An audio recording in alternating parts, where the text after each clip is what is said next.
Mi abuela murió y, antes de que su cuerpo estuviera siquiera frío, mi teléfono ya estaba estallando.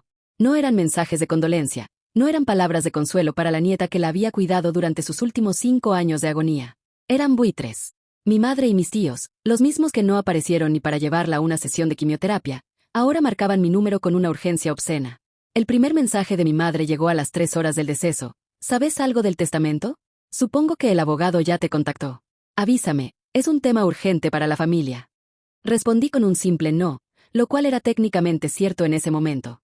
Su respuesta fue un ok, con un punto final que en su código de comunicación significaba la declaración de una guerra silenciosa. Mi madre nunca usaba puntos finales a menos que estuviera conteniendo una rabia volcánica. Tengo 28 años y siempre supe que mi familia tenía una relación tóxica con el dinero, pero lo que ocurrió en la oficina del abogado 3 días después fue el espectáculo más degradante que me tocó presenciar. La sala olía a café barato y a carpetas viejas. Allí estaban todos, mis padres, mis 2 tíos, mi tía y mis primos. Nadie lloraba. Nadie hablaba de los recuerdos de la abuela o de cómo extrañarían sus consejos. Estaban revisando sus relojes, susurrando sobre deudas de tarjetas de crédito y planes de vacaciones en Hawái que pensaban financiar con el cadáver de la matriarca aún tibio. El abogado, un hombre de rostro impasible llamado Gabriel, empezó a leer el documento. El silencio se volvió tan denso que podía escuchar los latidos de mi propio corazón. A mi nieta, Amara, leyó Gabriel con voz clara, le dejo la totalidad de mis activos líquidos, la propiedad principal, las inversiones en el extranjero, el vehículo y la colección de joyas familiares. El caos no tardó ni un segundo en desatarse.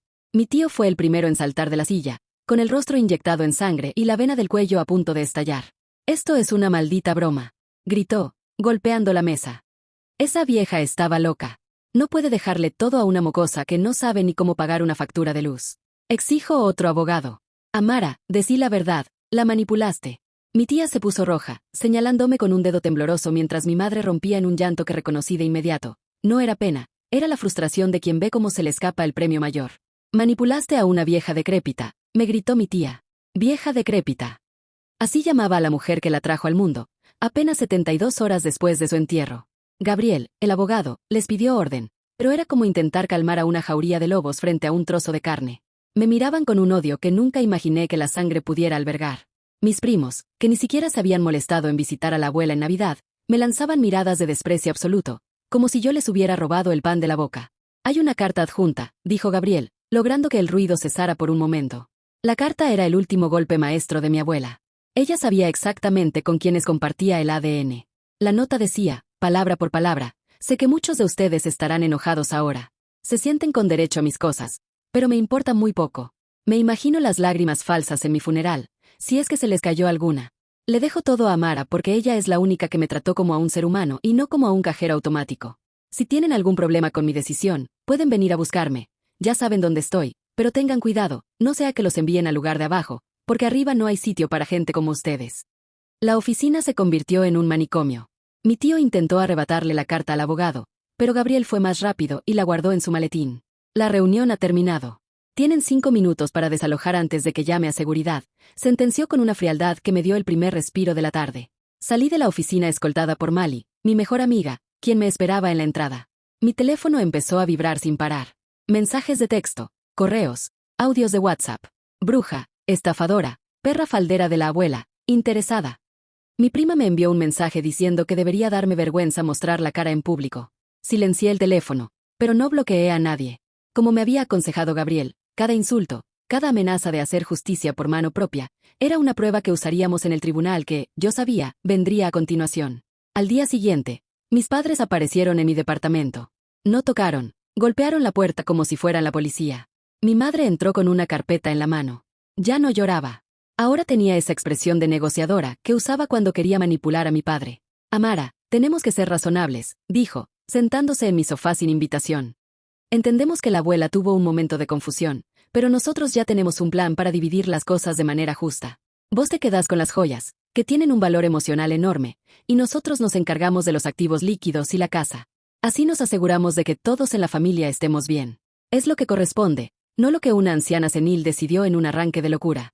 La abuela no estaba loca, mamá, respondí, sintiendo que una calma glacial se apoderaba de mí. Estaba más lúcida que todos ustedes juntos.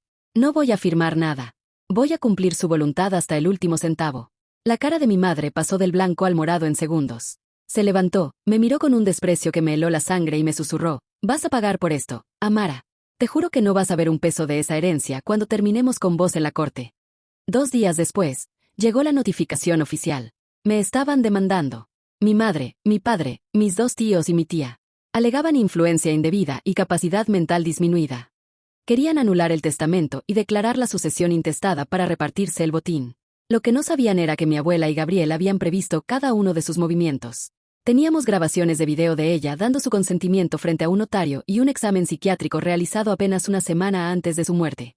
La guerra acababa de empezar, y yo estaba decidida a no ser la única que terminara con las manos manchadas de barro. Ellos querían pruebas de nuestra relación de los últimos 5 años, pensando que encontrarían algo incriminatorio. No tenían idea de que lo que iban a encontrar era el registro de su propio abandono. La notificación de la demanda llegó en un sobre amarillo que pesaba mucho más que el papel que contenía. Influencia indebida. Capacidad mental disminuida. Leer esas palabras aplicadas a mi abuela, una mujer que hasta su último aliento podía recitar de memoria poemas de Neruda y llevar la contabilidad de su casa sin fallar un centavo, me revolvió el estómago. Mis padres y mis tíos no estaban atacando un testamento. Estaban intentando asesinar la memoria de la mujer que les dio la vida para poder saquear sus ahorros. Gabriel, mi abogado, me citó en su oficina al día siguiente. No se veía preocupado. De hecho, tenía esa media sonrisa de quien tiene un as bajo la manga y está esperando el momento justo para jugarlo.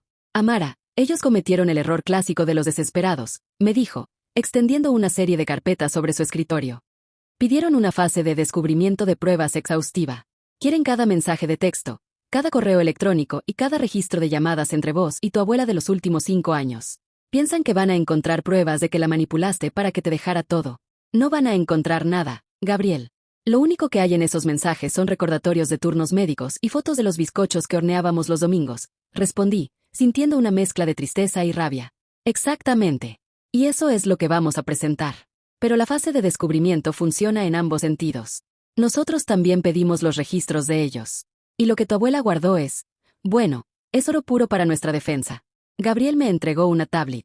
Al deslizar el dedo por la pantalla, empecé a ver la verdadera cara de mi familia. Mi abuela no era ninguna tonta. Ella había guardado y respaldado cada mensaje de texto que recibió de sus hijos. Vi mensajes de mi madre, apenas 3 meses antes de la muerte de la abuela, exigiéndole $15,000 para una oportunidad de inversión que resultó ser un viaje a las Bahamas que mi padre quería hacer. Vi la respuesta de mi abuela: búscate un trabajo mejor, hija. No soy tu banco. Vi mensajes de mi tío, el mismo que gritó en la oficina, admitiendo que no la había visitado en 18 meses porque estaba muy ocupado con sus negocios, pero pidiéndole $40,000 para salvarse de una supuesta quiebra. Lo más asqueroso fue un hilo de conversación entre mi madre y mi tía donde discutían abiertamente cómo esperaban que la abuela no durara mucho más para poder vender la casa de las Magnolias y repartirse el botín. Esto es inhumano, susurré, con los ojos llenos de lágrimas que me negaba a dejar caer. Esto es nuestra victoria, Amara. Mientras vos presentás pruebas de cuidado y compañía, ellos presentan pruebas de extorsión y abandono. Pero tenés que estar alerta. La gente como ellos, cuando ve que el camino legal se les cierra, suele tomar atajos peligrosos. Gabriel no se equivocaba. Esa misma noche, recibí una llamada de la señora Thompson, la vecina de al lado de la casa de mi abuela. Las señoras del barrio eran mejores que cualquier sistema de vigilancia de alta tecnología. Yo les había llevado galletas y mi número de teléfono días atrás, pidiéndoles que vigilaran la propiedad. Amara, querida, hay alguien en el jardín trasero, susurró la señora Thompson por el teléfono.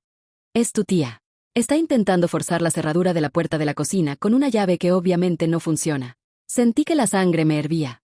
Mi tía, la que me llamó ladrona, estaba intentando entrar a robar a la casa de su propia madre muerta. Llamé a la policía de inmediato y conduje hasta allá en tiempo récord. Cuando llegué, las luces azules y rojas de la patrulla ya iluminaban la fachada victoriana. Mi tía estaba contra la pared, gritándole a 2 oficiales jóvenes que esa era la casa de su madre y que ella tenía todo el derecho del mundo de entrar a buscar sus pertenencias personales. La propiedad está a nombre de mi cliente, oficial, dijo Gabriel, quien apareció de la nada como un ángel guardián legal. Y ella cambió las cerraduras por recomendación nuestra. Lo que esta señora está intentando es una violación de domicilio. Mi tía me miró con un odio tan puro que por un momento temí que se abalanzara sobre mí.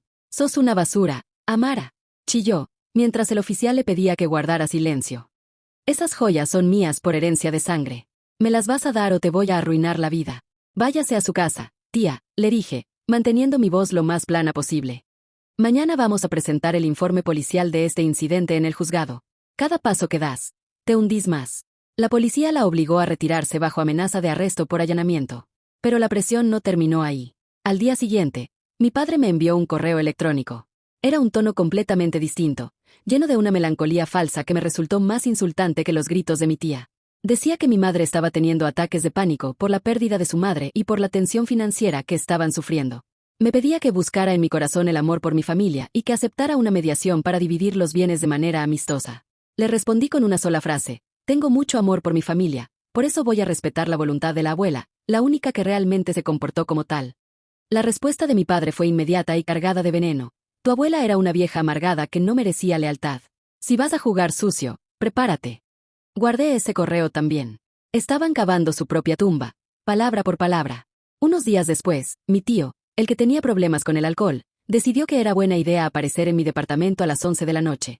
Estaba completamente borracho, golpeando la puerta con los puños y gritando que yo era la culpable de que él hubiera recaído en su vicio por el estrés que le estaba causando la demanda.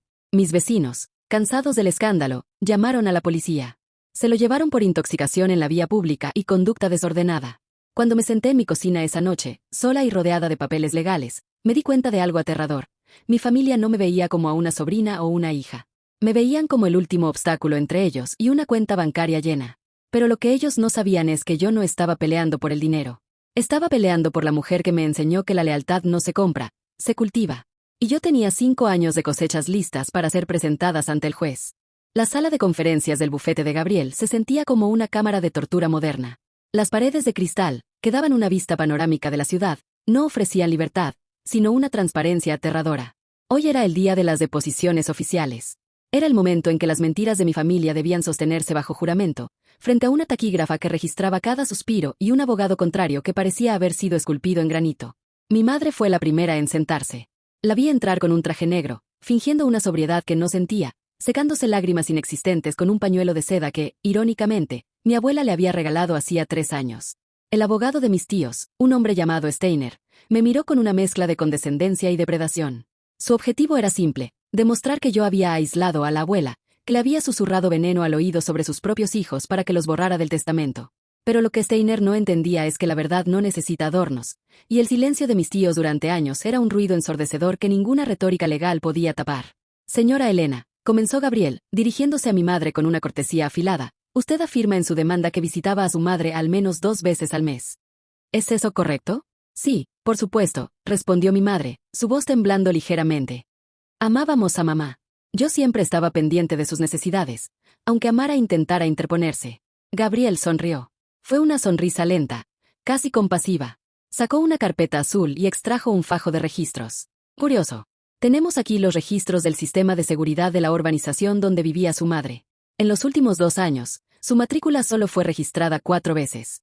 2 de ellas fueron para pedir dinero prestado, según los mensajes de texto que usted misma envió ese mismo día. ¿Podría explicarnos la discrepancia entre 2 veces al mes y 2 veces al año? El rostro de mi madre pasó por una metamorfosis de colores. Miró a su abogado, buscó una salida, pero el silencio se prolongó lo suficiente como para que la taquígrafa dejara de teclear y levantara la vista. Bueno, a veces iba en el auto de mi marido, balbuceó. El auto de su marido tampoco figura, señora Elena. De hecho, la única persona que figura entrando y saliendo casi a diario, cargada con bolsas de supermercado, medicamentos y suministros médicos, es Amara. La deposición de mi madre fue un desastre, pero la de mi tío fue el clavo final en el ataúd de su credibilidad. Se sentó allí, todavía con el rastro de la resaca de la noche anterior marcándole las ojeras. Steiner intentó protegerlo, pero mi tío, en su arrogancia alimentada por años de sentirse el hijo pródigo, no pudo evitar caer en sus propias trampas. Usted afirma que la abuela no estaba en sus facultades mentales, dijo Gabriel. Sin embargo, 6 meses antes de morir, ella le negó un préstamo de $40,000 para un negocio de criptomonedas. En su respuesta a ese rechazo, usted le escribió: vieja tacaña, estás más lúcida que nunca para cuidar tu plata, pero te olvidas de tu familia. ¿Cómo explica que estuviera lúcida para ser tacaña, pero senil para firmar un testamento? Mi tío estalló. Golpeó la mesa con el puño, haciendo vibrar los vasos de agua. Es que ella siempre me odió, gritó. Esa mocosa le lavó el cerebro. Yo merecía ese dinero, yo soy el hombre de la familia. Lo que usted es, señor, es un ausente, sentenció Gabriel sin levantar la voz. Usted admitió bajo juramento hace un momento que no vio a su madre en los 18 meses previos a su muerte. 18 meses en los que ella pasó por 3 hospitalizaciones y una cirugía de cadera. ¿Dónde estaba el hombre de la familia mientras Amara dormía en una silla de hospital al lado de su cama? El silencio que siguió fue absoluto. Steiner bajó la cabeza, frotándose las sienes. Sabía que su caso se estaba desintegrando. Pero la verdadera estocada no vino de los registros de seguridad ni de los mensajes de WhatsApp. Vino de un lugar que nadie esperaba. Esa misma tarde, después de la sesión extenuante, regresé a la casa de la abuela. Necesitaba aire. Necesitaba sentir su presencia lejos de los abogados y la podredumbre familiar. Mali me acompañó. Caminamos por el jardín de las magnolias, que empezaban a perder sus pétalos, cubriendo el césped como una alfombra de nieve rosada. Decidimos bajar al sótano para revisar unas cajas de herramientas que Gabriel necesitaba inventariar. El sótano olía a humedad, a manzanas guardadas y a recuerdos estancados. Moviendo una vieja estantería de madera maciza, noté que una de las tablas del suelo sonaba hueca. No fue una corazonada cinematográfica, fue simplemente el desgaste de los años que había dejado al descubierto una pequeña irregularidad. Con la ayuda de un destornillador, levanté la madera. Allí, envuelta en una tela de terciopelo verde que reconocí de inmediato, era un retal de un vestido que la abuela usó en mis 15 años. Había una caja de metal cerrada con un candado pequeño. ¿Qué es eso?, susurró Mali, acercándose con una linterna. No lo sé. Pero tiene una etiqueta, respondí, limpiando el polvo con la manga de mi chaqueta. La etiqueta tenía la letra firme y elegante de mi abuela. Decía, para los buitres, en caso de que el hambre los vuelva valientes. Sentí un escalofrío. La abuela siempre tuvo un sentido del humor negro y una previsión casi sobrenatural. Subimos la caja a la cocina y, tras un par de intentos fallidos, logré forzar el candado. Lo que había dentro no eran joyas, ni dinero, ni documentos legales. Había una serie de sobres numerados, cada uno con el nombre de mis tíos y de mi madre. Y en el fondo, una caja de madera más pequeña con un trozo de carbón dentro. Literalmente, un trozo de carbón negro y frío. Junto al carbón, una nota.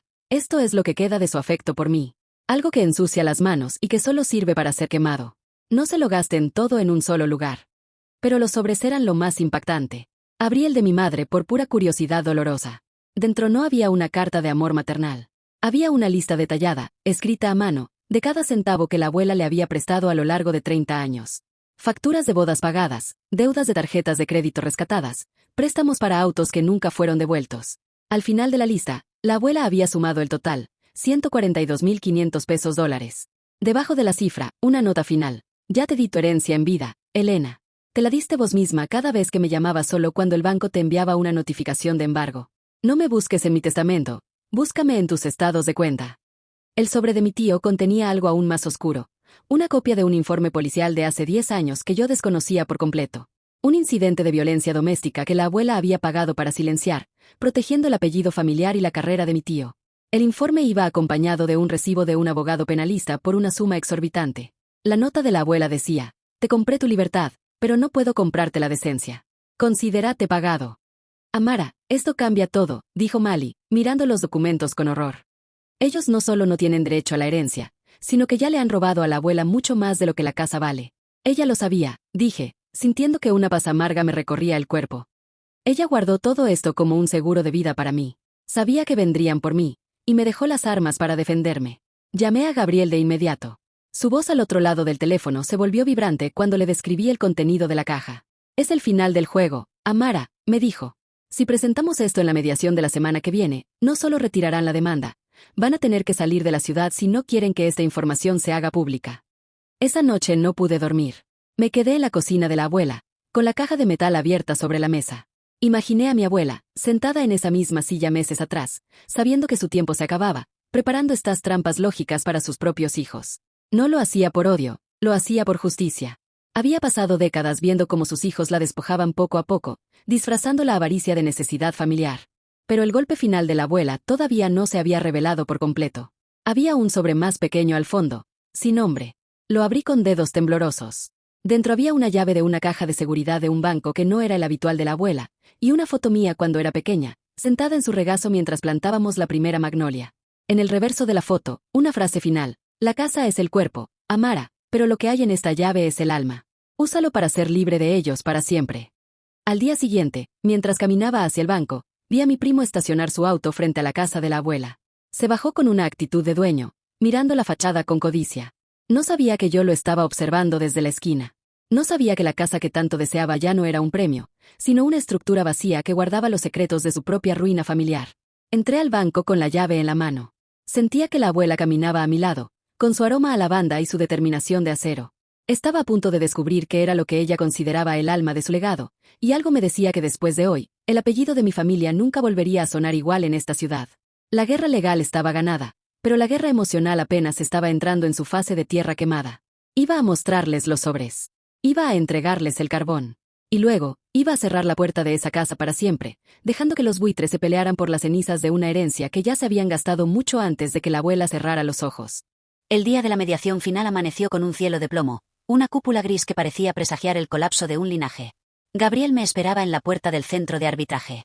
No llevaba su carpeta habitual. Esta vez, cargaba la caja de metal de mi abuela como si fuera un cofre con material radiactivo.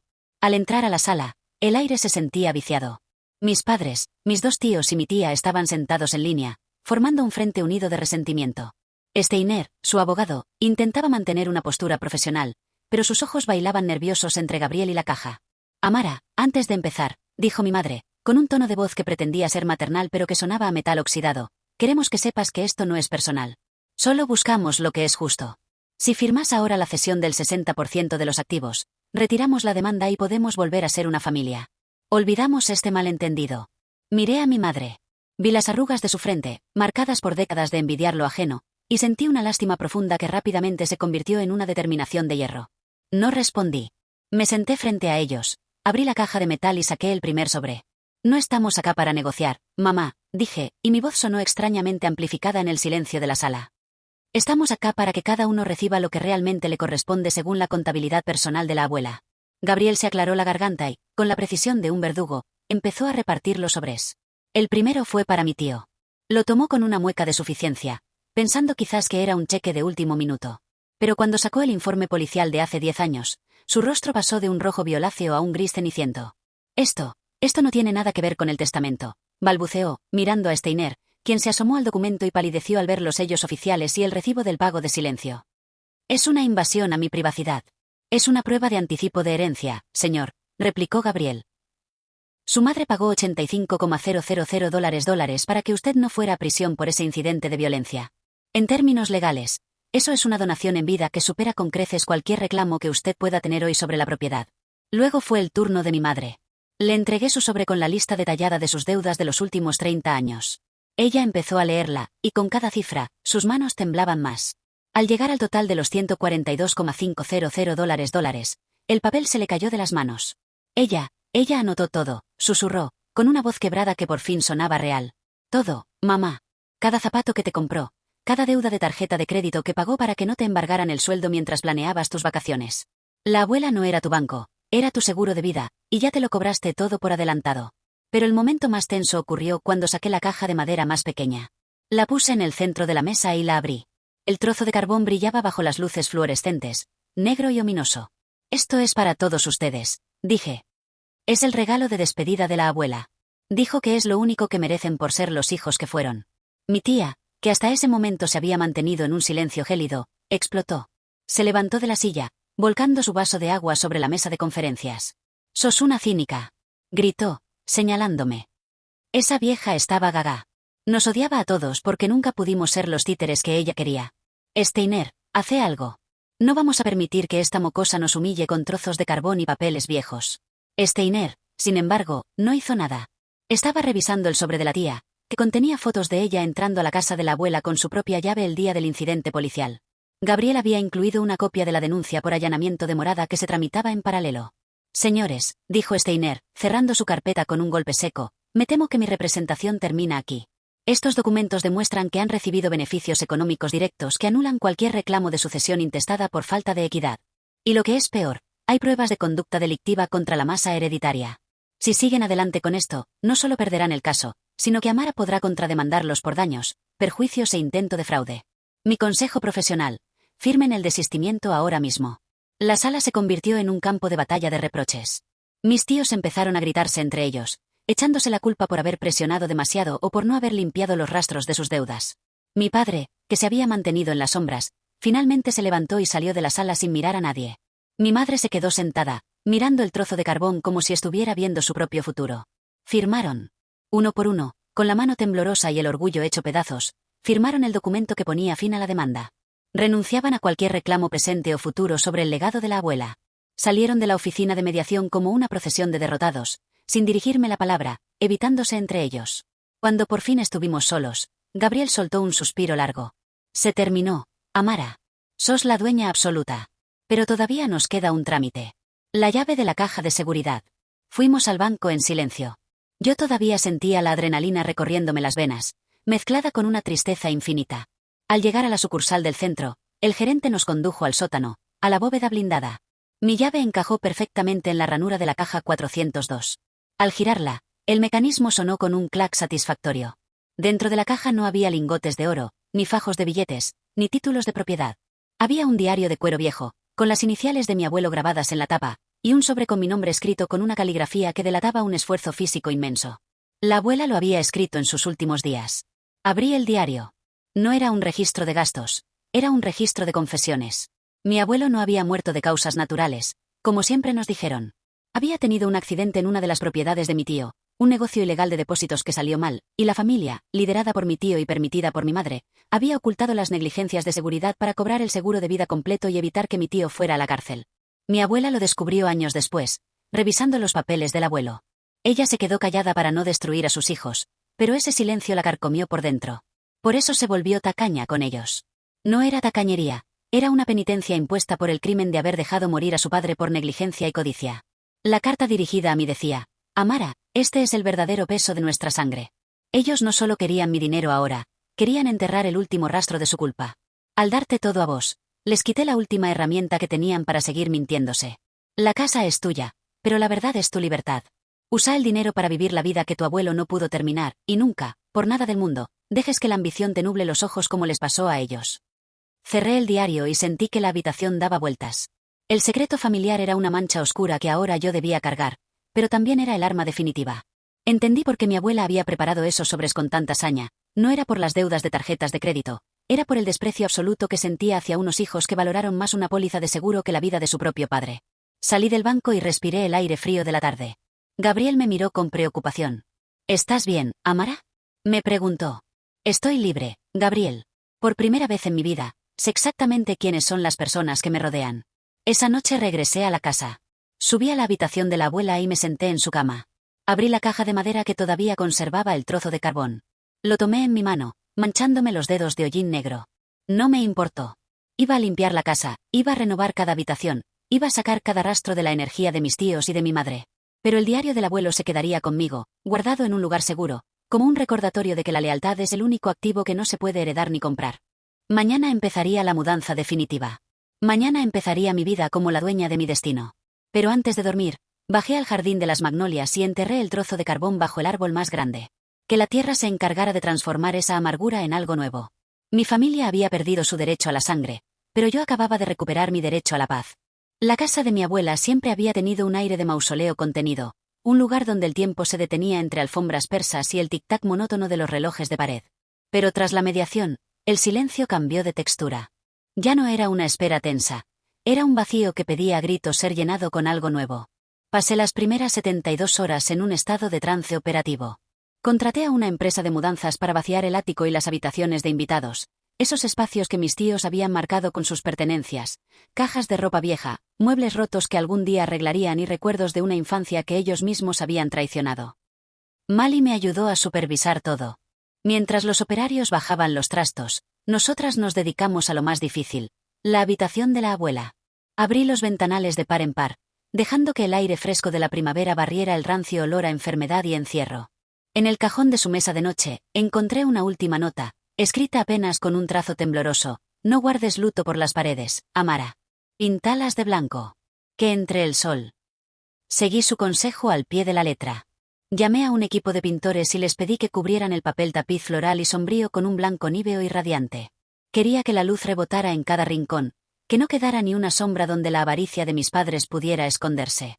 Sin embargo, la paz duró poco. Una tarde, mientras revisaba unos presupuestos para reformar la cocina, el timbre sonó con una insistencia desesperada. Supe quién era antes de mirar por el visor. Mi madre estaba ahí fuera, bajo la lluvia fina, sin paraguas, con el rostro descompuesto y los hombros caídos. Ya no tenía la altivez de la sala de mediación, ahora se veía pequeña, una cáscara vacía de la mujer que me había criado. Abrí la puerta, pero no la invité a pasar. Me quedé en el umbral, bloqueando el paso con mi cuerpo. Amara, por favor. Necesitamos hablar, dijo, y su voz se quebró al primer intento. Tu padre se fue. Dice que no puede seguir conmigo después de ver esa lista de deudas. Dice que le mentí durante años. Y tiene razón. Pero soy tu madre, Amara. No podés dejarme en la calle. Tus tíos me dieron la espalda. Dicen que yo debí advertirles sobre la caja de metal. Estoy sola. La miré y, por un segundo, busqué en mi interior ese viejo reflejo de piedad, esa necesidad de abrazarla y decirle que todo estaría bien. Pero entonces recordé el diario del abuelo que descansaba sobre la mesa del comedor. Recordé la negligencia, el seguro de vida cobrado sobre el cadáver de un hombre que merecía justicia y no un entierro apresurado para tapar un negocio turbio. Mamá, tenés el diario del abuelo sobre la mesa, le dije, señalando hacia el interior de la casa. ¿Querés que hablemos de eso? ¿Querés que hablemos de cómo dejaron morir a papá para que el tío no fuera a la cárcel y para que ustedes pudieran cobrar la póliza? Mi madre se quedó petrificada. Sus ojos se abrieron con un terror genuino, un miedo que iba mucho más allá de lo económico. Retrocedió un paso, como si las palabras la hubieran golpeado físicamente. ¿Cómo sabes eso? Susurró. La abuela lo sabía todo. Lo documentó todo. Ella sufrió en silencio durante años para no ver a sus propios hijos tras las rejas, pero no iba a permitir que se salieran con la suya después de su muerte. Me pedís amor familiar, mamá, pero ustedes mataron a la familia el día que decidieron que un fajo de billetes valía más que la vida de tu propio padre. Fue un accidente, Amara, no lo entendés, estábamos desesperados. Empezó a sollozar, cayendo de rodillas en el porche. La desesperación no justifica la crueldad. La abuela les dio la oportunidad de redimirse a través del cariño, pero solo la buscaron para pedirle más. Ya no hay nada para vos acá. Te dejé el sobre con tus deudas pagadas. Considera eso como tu último regalo. Pero no vuelvas a esta casa. Esta casa ahora le pertenece a la verdad. Cerré la puerta con una firmeza que me sorprendió. No sentí el peso de la culpa. Sentí la ligereza de quien corta un ancla que lo mantenía hundido en un mar de mentiras. A través del cristal de la ventana, vi a mi madre levantarse lentamente y caminar hacia su auto, derrotada por el peso de sus propios secretos. Los meses siguientes fueron de una transformación absoluta. Usé parte de los activos líquidos de la herencia para crear una fundación pequeña en nombre de mi abuelo, dedicada a mejorar las condiciones de seguridad en las obras de construcción locales y a proveer asistencia legal a ancianos en situaciones de abandono familiar. Era mi forma de lavar la sangre de las manos de mi linaje. Mis tíos desaparecieron del mapa. El tío del alcohol terminó perdiendo su licencia de conducir y se mudó a otro estado, huyendo de las deudas y de la vergüenza de que su historial criminal oculto empezara a rumorearse en la ciudad. Mi tía intentó contactarme un par de veces para pedirme préstamos de emergencia, pero sus mensajes fueron bloqueados por Gabriel antes de que llegaran a mi vista. Un domingo por la tarde, Mali y yo nos sentamos en el jardín. Las magnolias estaban en plena floración, sus copas blancas y rosadas se mecían suavemente con la brisa, desprendiendo ese aroma a cítrico y vainilla que tanto amaba mi abuela. La casa ya no era un lugar de sombras, era un hogar vibrante, lleno de plantas, libros y una energía de renovación. Lo lograste, Amara, dijo Mali, levantando una copa de vino. Los buitres se fueron y el jardín sigue en pie. No solo sigue en pie, Mali. Ahora tiene raíces de verdad, respondí, mirando hacia el árbol donde había enterrado el trozo de carbón. La abuela siempre decía que para que algo crezca sano, primero hay que limpiar la maleza. Me tomó tiempo entender que la maleza a veces lleva tu mismo apellido. Esa noche, antes de irme a dormir, recorrí la casa una última vez.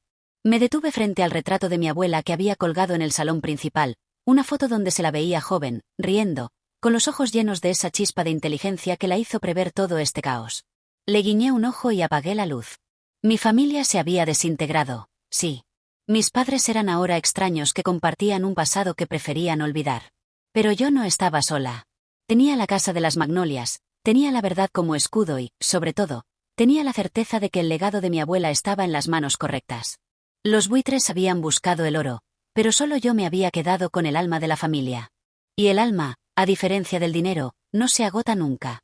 Si te gusta el contenido, suscríbete y dale a like para ayudarme a crear más contenido.